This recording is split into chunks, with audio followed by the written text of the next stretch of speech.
Welcome back, everyone, to Let's Talk. I'm Jade Harrell. I'm here with Teena Love and Amber Klear, and we are missing Amy Rivera, but we expect her to be back on the next show. Welcome, ladies. Yes, Hello. welcome, welcome. Hello, Happy New Year. Whew, is it? Because I feel happy, but there's I all know, kinds right? of crazy going on around. There's lots of These happiness things, to be had. We find what we look for. So just look for the Indeed. yeah, happiness. yeah, yeah, Then yeah. It's I gonna will get better. stay in that lane, and I appreciate that consolation. We try to come together once a week, and this is our first time back since the new year. And it is our turn to share our perspective once again about the world around us. And boy, do we have a lot to talk about today in 2021. So we're going to unpack the same thing that everyone is talking about, but we're going to try to keep it positive. All right, when we last left off, we had vision for 2021, we had embraced our purposes, and we were about to rock. How are you staying on track with your goals and your vision, your resolutions, if you made any, Teena? Well, like Keisha said, they're SMART goals, right? So we make sure that they're specific and that they're measurable and attainable and realistic and timely, right? We keep the time in mind. So with that, it's good to just do a monthly check-in just to see where you are and just to make a note of where you are. And then the following month, you check in again and you see if you're, beyond that point, or are you behind, or where are you? And, I think that's pretty much how I do. All right. And so, what was one of the things that you had set into motion again? Well, there's a lot of things going on with me, but the thing that I mentioned was that I was wanting to be married soon. We got time. But We are in no hurry. Let's get this bad boy that's what rolling. I'm saying. It's not like, ooh, hurry up, marry me. No, that's not the deal. But Ooh. I'm just saying, if it happens, it happens, Mhm. and that'll be fine. But I'm not trying to pressure nobody now. You know that. So, how are you staying on track, Amber Clear? So with me, I break things down. I break my big goals into small tasks, and then small achievements equal big goals. And I set my task list, whether it's daily, monthly, weekly, I set it in front of me so it's at the kitchen table, because I always take a moment, sit at my kitchen table and have breakfast. I don't allow other work stuff at my kitchen table, but I allow my goals list. So it's a legal notepad, and I make notes, and there's sections for different things I'm trying to achieve, but it's Wow. broken down into smaller tasks. So instead of saying I want to clean my kitchen, it's organize my spice rack, clean out the fridge, clean the pantry, put the tablets in the dishwasher, because dishwashers get gross. Breaking it down into manageable tasks for me is how I can move forward to achieve my bigger goal of clean the kitchen. So that's just I an love that. example. Actually, I like that Yeah. very much, and I'm gonna have to adopt some of that. I love how specific you got. If you were saying smart goals, Right. clean the Absolutely. kitchen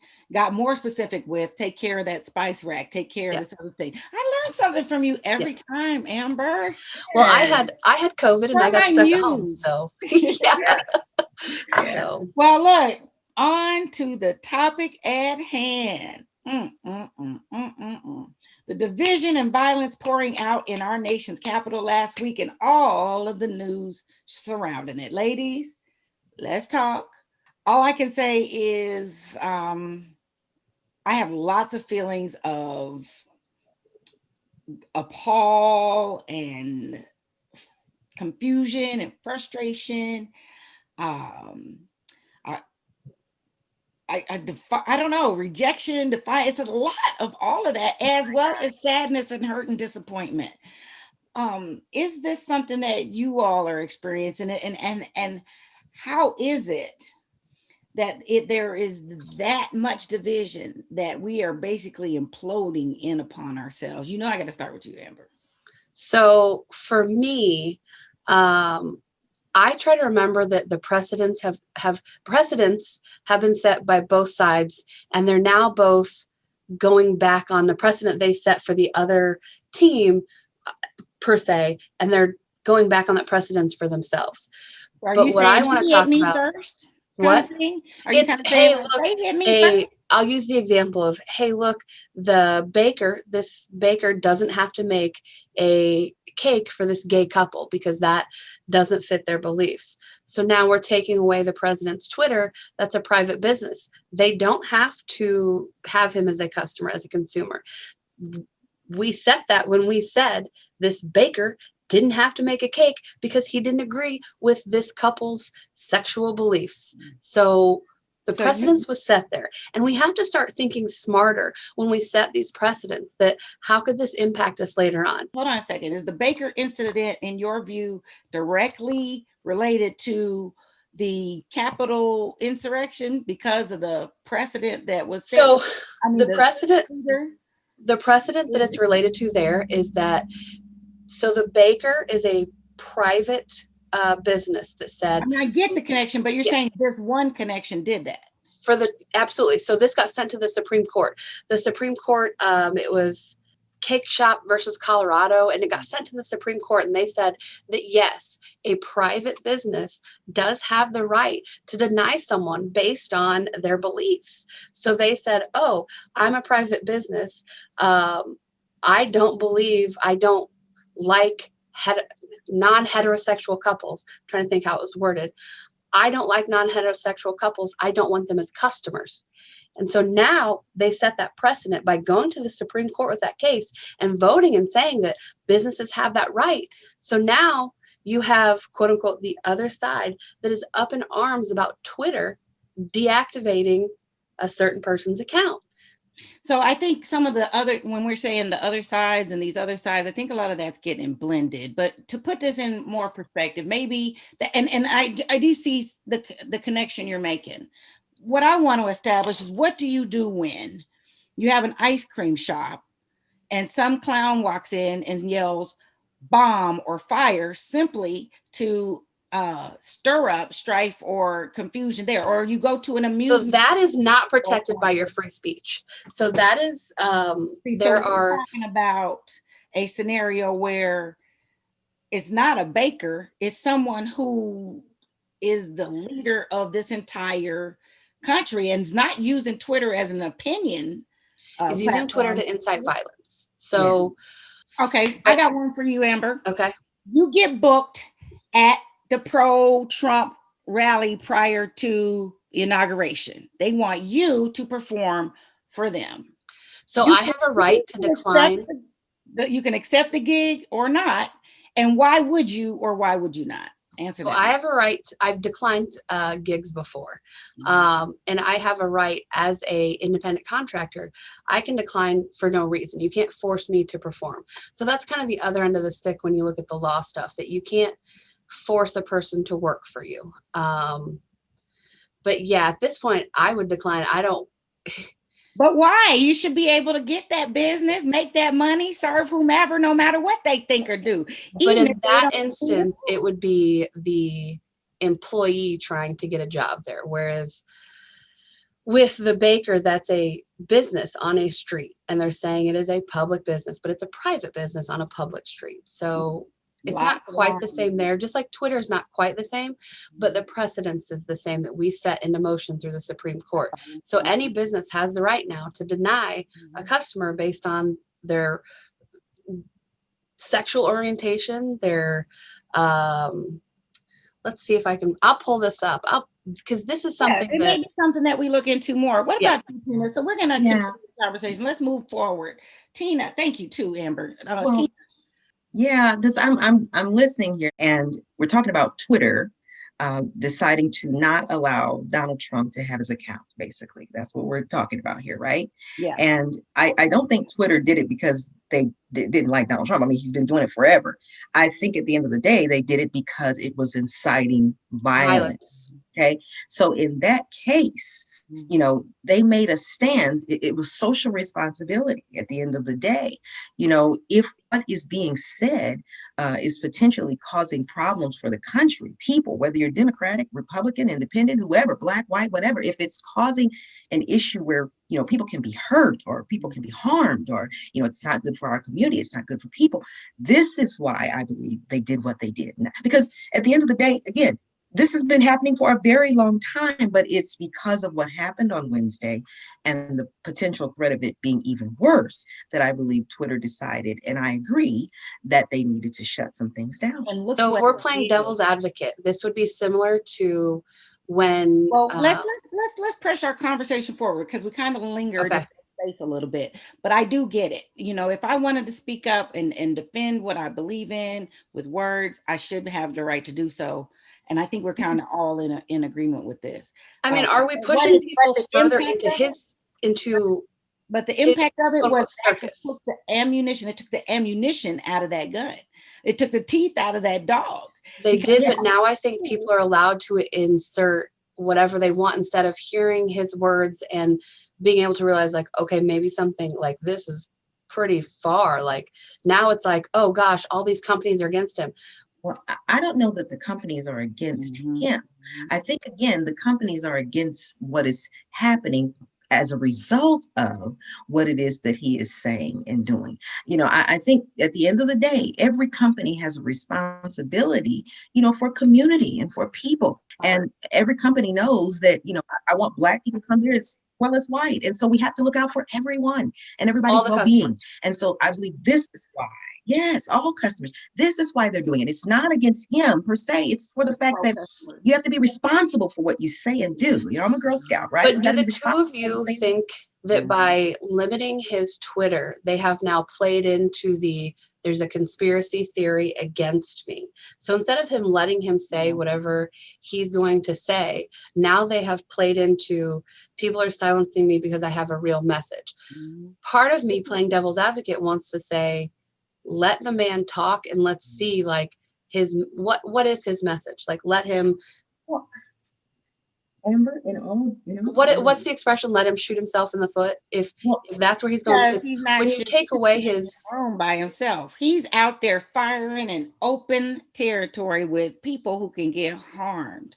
I feel like yes, in media and definitely in offices of service, we're like getting behind an 18-wheeler. And if we're not careful, certified, and aware of our surroundings, we can cause a lot of damage simply by yes. going in the direction and determination that we think we have. so we are, It's delicate because it's communication, but this is where we need to learn and embrace that words matter, Can hurt. and Yes, words are how we process and leadership matters. Who we affect and who we elect and who we follow it matters. does, but those words too. So Yeah. going back to yes. what you said, let him say what he wants. Believe me, he didn't need, the conspiracy was already being formed before But any. now we're saying like, oh, we're going to take away your voice because, oh, what if you say something like, No, we're taking the ammunition out of this daggum arm. so this You morning know, I saw that because Idaho, they'll believe that anyway. They there's a said the service election was a provider. conspiracy. They said that the due process was a conspiracy. They said how we interact with other countries, how we deal with immigration. Those were all conspiracies too. And so So that free, and look at the lives. See, we're talking lives on the other ends of these things. Exactly, And exactly. so I, and you This just is talk where we about draw being the line. around like-minded people and how good that feels. It's At the end being of the day, this is where reinforced you draw all the the line. time. I think putting up fact checks under things, and I do appreciate that Facebook is doing that because I teach a social media class and I talk about knowing your sources and knowing the value of the information you're sharing. And one of the things that gets me is that if they would fact check things, and here's the thing, a lot of stuff that he's going to post is opinions, but if you fact check or post a TikTok does, hey, here's a cautionary thing. Because they've said, hey, this looks dangerous.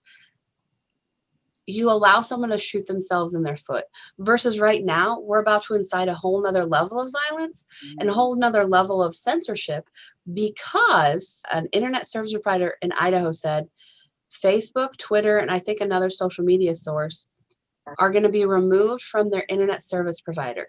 So now we're turning into North Korea where we're just going to take things away. Like this is a slippery It is. slope to get on. It really is. A And very slippery it's slope. not an easy one. And this is why we live in a democracy where we work through and solve the problems for our community good. And it seems like that's all falling apart. And we can bring that right here to Missouri. And you can agree or disagree. I'd love to know where you stand. What about our Senator Hawley Yeah.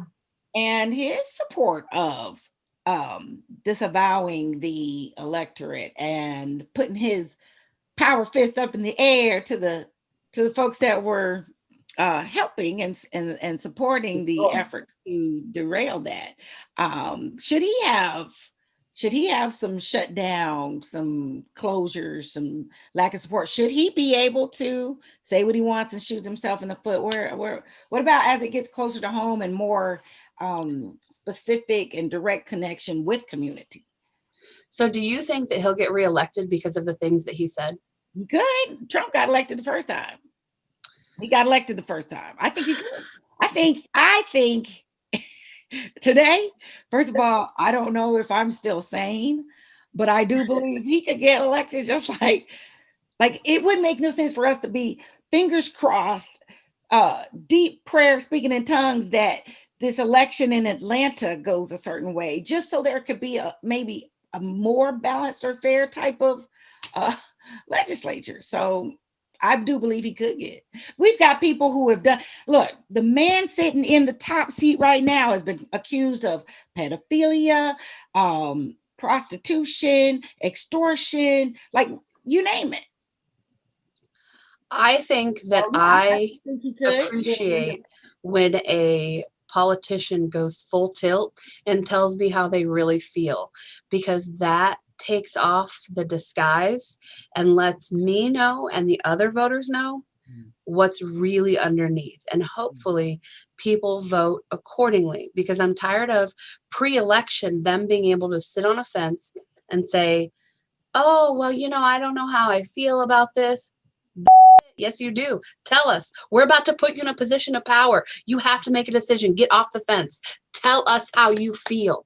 You know what, Amber? That's a really huge point, and I appreciate you said that. Instead of all the things that we can't see right up front and in full, the things that are hidden coming to light. What you did really bring out is it's not their fault who they are. It's who do we choose to lend a vote and be engaged in the process, because the system does indeed work. Now, we were going to keep this episode short. We really were trying, but as you can imagine, the conversation did not end here. Stay with us. When we come back, we'll play the rest of the conversation for you. Marie, you have prediabetes. Prediabetes? I don't have time to eat right or exercise. I'm a busy mom. Oh, you're a busy mom. Yeah. This is great news. Busy moms never get prediabetes. Wait, what? Let me just... Yeah, this is all the people at risk for prediabetes, and way over here, busy moms. No?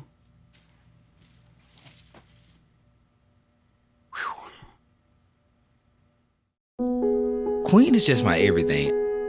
His smile did it. His smile, his eyes, his knowledge. My landlord, he decided that he wanted me to move based on the fact that I was transgender.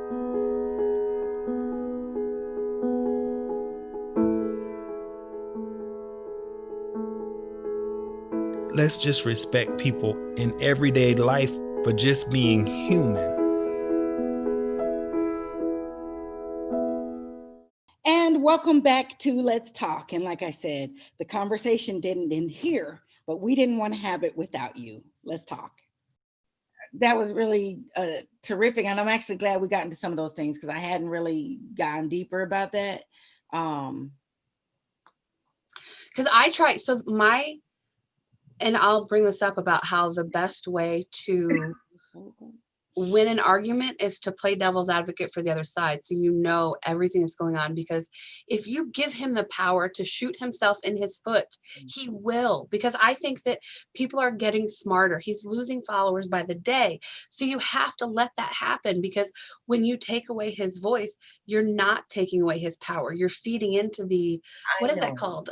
Conspiracy theory. He's already done that. But I think where we draw the line is his shooting himself in the foot now is posing a threat to others. And I think at that point, that's when we have to do something different. So I mean, he's had all the chance and time in the world to shoot himself in the foot, and he's done so. But now his shooting himself in the foot is now causing a threat upon other people. So And playing devil's advocate, if you look at all of the Black Lives Matter rallies over the summer, if you play devil's advocate and you say that they use Twitter to gather, they use Twitter to send out information because Twitter was the easiest way to communicate with the largest amount of people. They didn't take down those accounts. So that Nobody was said they inciting were gonna violence and overthrow the situation. government. They have were to play devil's protesting advocate. lives being lost. They said, stop killing us. They went there to say, hey, we're alive, So- stop killing us. right. Playing devil's advocate, they also lit businesses on fire. And here's the thing, you can Did say they? those are just the few. Those are the Or few. did they? Right. The There organizers is the few, but we have to look at the BLM whole was the picture. people who lit trash cans. But you're putting those two Exactly. things together. Exactly. He said, we're going to take the Capitol by force. We're going to storm it. Like, how confusing is that? Like, Yeah. how often, if you saw somebody tweet, let's go burn a trash can, then I would say the same thing. Let's go, if Black Lives Matter said, let's go bust in the Capitol, I would be in the same position. So absolutely over the summer, especially in Minneapolis, the law enforcement officials were going after certain Twitter accounts because they were the ones that say, we're starting here and lighting this on fire. We're starting here and damage this business. They're different levels of power, but they're the same crime. So I follow that in the, hey, if you're going to, so playing devil's advocate. Let's do devil's advocate. Tell me about the response then. So now if it's good for the goose and good for the gander. Absolutely. So this is where I'm headed with this. Response was to Black Lives Matter is such a threat and danger. Why the heck were there no tanks, no tear gas, no SWAT, no nothing in defense of what you knew was a threat? Like you said, the picture that the news showed was actually of the Lincoln Memorial of the National Guard out or whatever. There's a picture going around. This was the response to the tanks and people right here, even in our city. For sure, absolutely. So now we're like, but if you want to compare capital to capital, because over the summer, Black Lives Matter, and two other organizations. Actually, I think 4 total, because I've been looking this up. They did quote unquote storm the Capitol where they went in. Now they stormed it in a different way. The damage was shown in different ways. And here's the thing, like, I don't support extremists of any group. I believe that the average American is down the middle. I believe the average American is...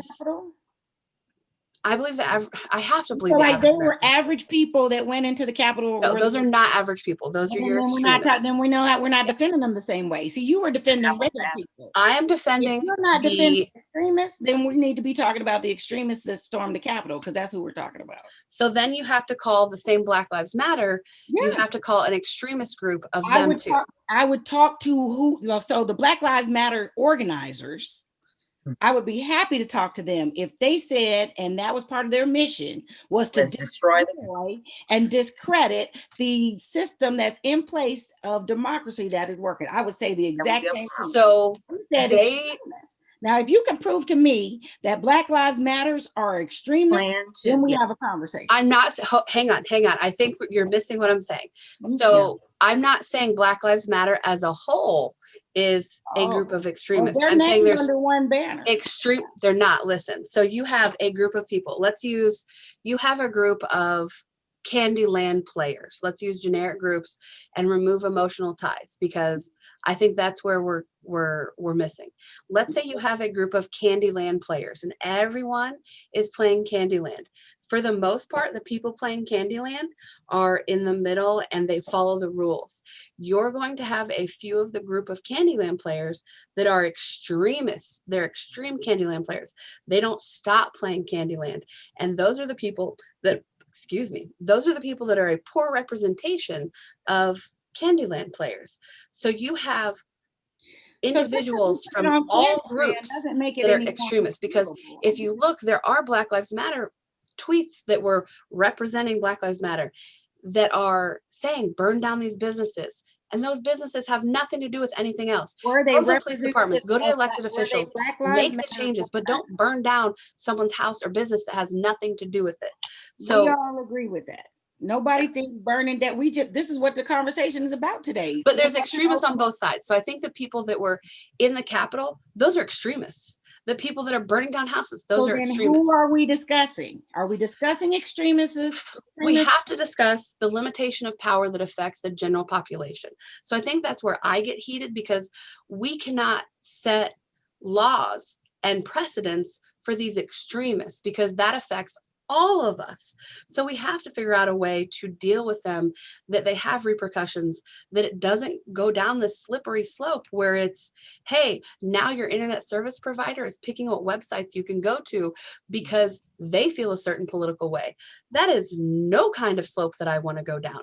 So instead of the slope that ignoring any of the rules of law about going into your nation's capital sets, what about that slippery slope? So and how do we address that possibly? I think that you address it as the individuals that you can prosecute, because the individuals that you can prosecute are the people who are committing that are in the wrong. But if you create this blanket law that affects you and me, we didn't do that. So don't pass these laws that affect the average person, that are meant to dull down these extremists. Don't do that to the average person. Tell them, Amber.